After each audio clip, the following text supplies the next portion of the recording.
Bloomberg News. Let's bring in Nouriel Roubini, chairman of Roubini Global Economics and economics professor at New York University Stern School of Business. He joins us on the Bloomberg Business Hotline. Good morning. Thank you for joining us. Good morning. Well, we have the overnight dollar LIBOR up to 6.88% this morning from 2.57 yesterday. Biggest increase on record. Mr. Roubini, this is essentially banks saying we don't want to lend our money. Absolutely. There is a complete breakdown now of credit markets, and there is no lack of trust in any counterparty, even the safest one. So this number, 6% plus, is not even meaningful because even at these interest rates, there is almost no interbank activity going on. No one is lending to anyone else. It's really a complete situation of a breakdown of the interbank system. It's really scary what's happening right now. Now, Mr. Roubini is going to be with us for the entire hour, along with Bloomberg editor-at-large Tom Keene, with a break for a message from President Bush at the White House, which is coming up later this hour. Tom? Even President Bush will get Nouriel Roubini to be quiet. Good morning, Nouriel. How are you doing? Very well, Tom. How's everything with you? Well, these are very, very exciting times. You and I, years ago, at a bar in Davos, framed this out, and it's remarkable how accurate you've been. We've come to a point where we have two different systems.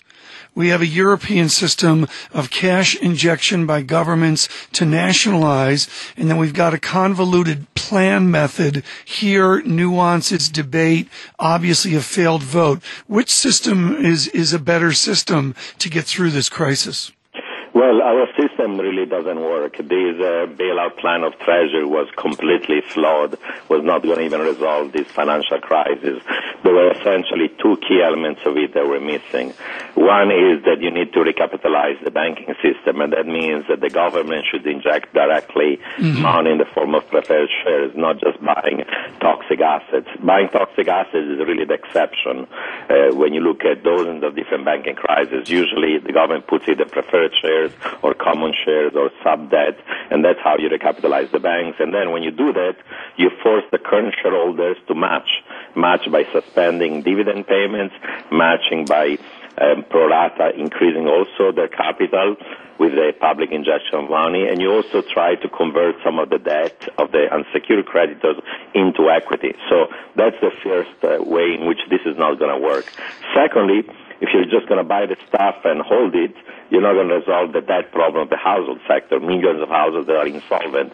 So you need significant amount of outright debt reduction, not just debt modification, debt reduction. And that was totally missing from this plan. So you need something like what was done in the Great Depression, an HOLC that reduces the debt, and an RFC that injects public money into the banks. So it was a flawed plan. Professor Roubini, when you look also at this idea of outside opinion, whether it's someone with your views or Charles Calomiris at Columbia University, if it's Jean-Charles Roche at Toulouse, why wasn't there an independent panel of bipartisan views, a mixed set of views, to advise these politicians?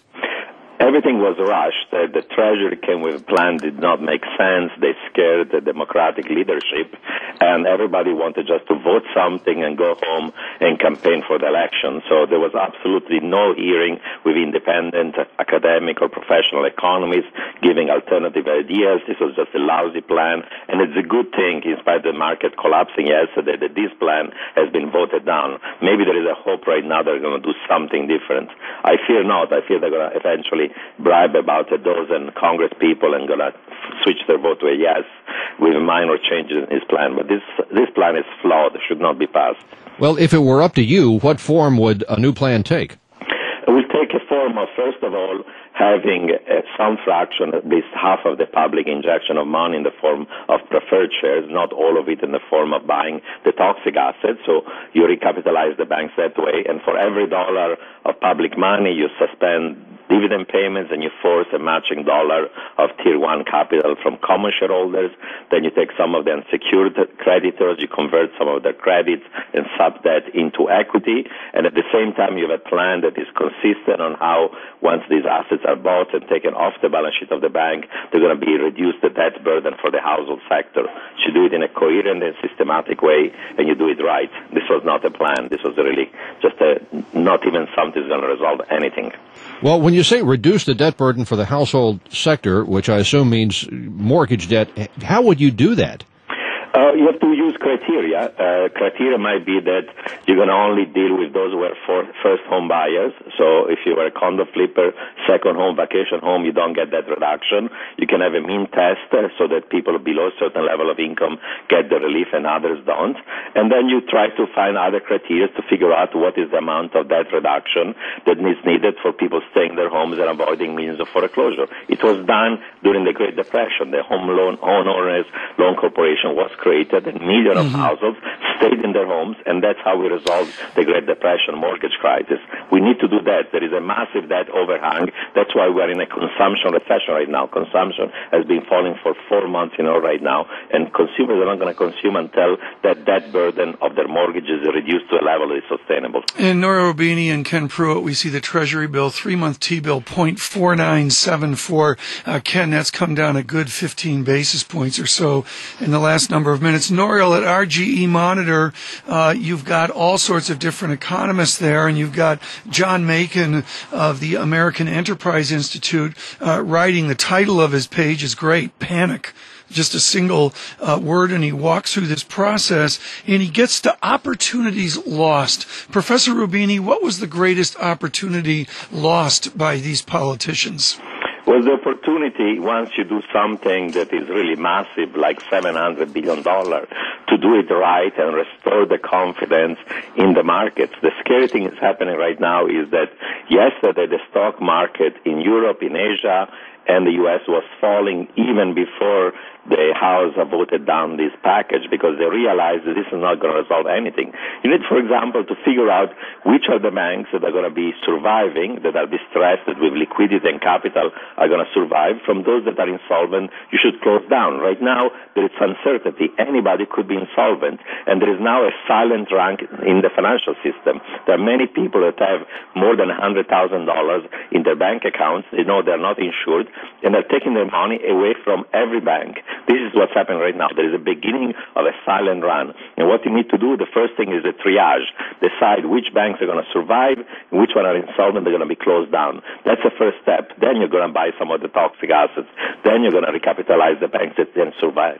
Then you're going to do the debt reduction. And you do it in a coherent and consistent way. They missed the chance to do it right, and now there is panic, there is loss of confidence, no counterparty, even the safest one, they cannot be trusted at this point. There is no activity going on in the interbank market. This is total freezing of this system. And if this system collapses, the effects are going to be disastrous for the payment system. Nouriel Roubini, when you look at the rally here with S&P futures up 23 and NASDAQ futures up 15 after the big sell-off yesterday, is this a sucker rally, or is it the real thing? It's a rally based on the expectation that probably they're going to try to rescue this plan. They're going to make the modifications that are necessary to get the extra votes to pass it. But it's really a minor rally. Even if they're going to eventually pass this plan, the effects are not going to be substantial. We're not going to fix this financial crisis.